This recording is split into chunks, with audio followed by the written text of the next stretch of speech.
All right, we're gonna start this off in Iowa. Quarterback Brandan Childs is about to connect with receiver Connor Ham for the go-ahead 2-point conversion and the win for Solon. The reason this play is so special, it ended Regina's 56-game win streak. At the time was tied for the nation's longest win streak. A special play ending a great win streak, but you gotta give it up for Brandan Childs and receiver Connor Ham and the coach for calling the gutsy 2-point play. Celebrations are always the best as well there. Now here we got Bakersfield Christian's running back Matt Smith as he shows Templeton defenders what time in the weight room does for you. Check it out as he goes 78 yards for the score after telling a defender to get off of him and another to please move aside. We show it again from the beginning. The burst of speed to get through the middle, and then he takes right here a little Heisman pose, a little stiff arm to the defenders, puts him on the ground.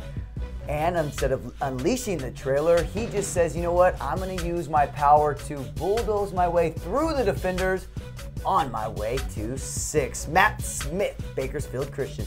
All right, we're going to head to the state of Florida. Newberry's Jason Franklin takes the handoff, and he is down. No, he's not. He keeps his balance, uses his speed right here. The DB almost has him, but Franklin says, nope, not so fast. I'm taking this one back to the house. We're going to watch this one more time. As you can see, the defenders kind of think he's down, come up and hit. Nope, he's not down. He is still on his feet. Newberry's Jason Franklin once again using that speed, and gotta love the crowd right here. They're very happy to see their guy in the end zone. Don't stop till you hear that whistle. That's right. Now this play, the 4-star wide receiver proves why he is one of the nation's top 50 players in the class of 2014. Damarkus Lodge of the nation's #1 team, Cedar Hill, goes up and picks this ball off the defender's head, adds a little juggling act, and gets confirmation of the TD. Texas A&M commit. Okay, last week we saw North Gwinnett in Georgia use the fake spike for the TD.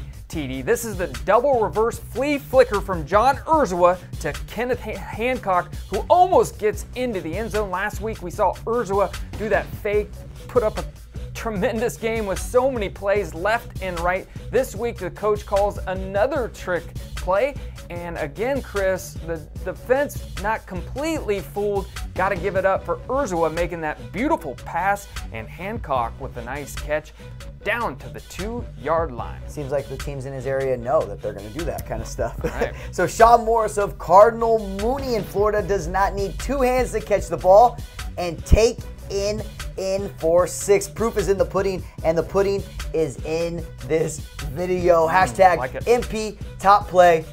One-handed catch right here. Doesn't even need the second one to haul it in. Just takes it all in with the left.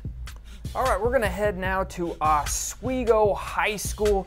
Last play of the game in Illinois. They score, they win. They don't, they lose.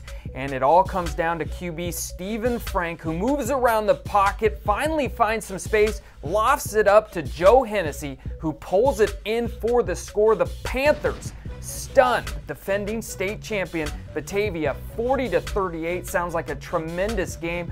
40-38. Gotta love Stephen Frank moving around that pocket, and then his man Joe Hennessy just making the catch for the game-winning touchdown. Chris, that's play number 3.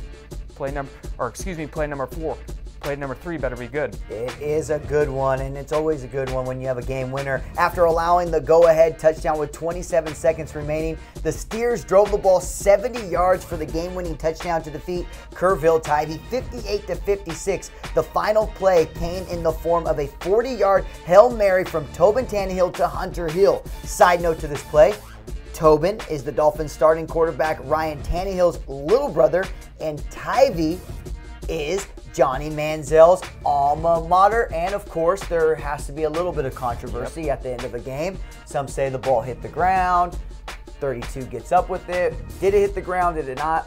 We'll never know. It's called a touchdown, and the game is over.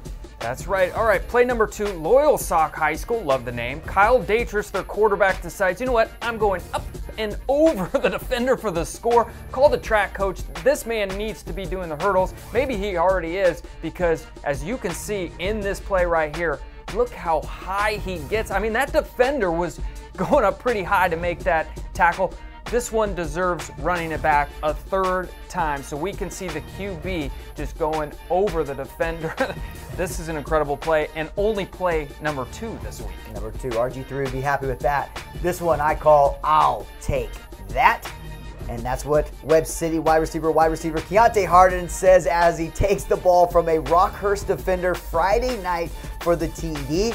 And the number 1 overall play in this week's Plays of the Week. Defender has it, hands it off, and Kiante goes into the end zone. Defender is disappointed.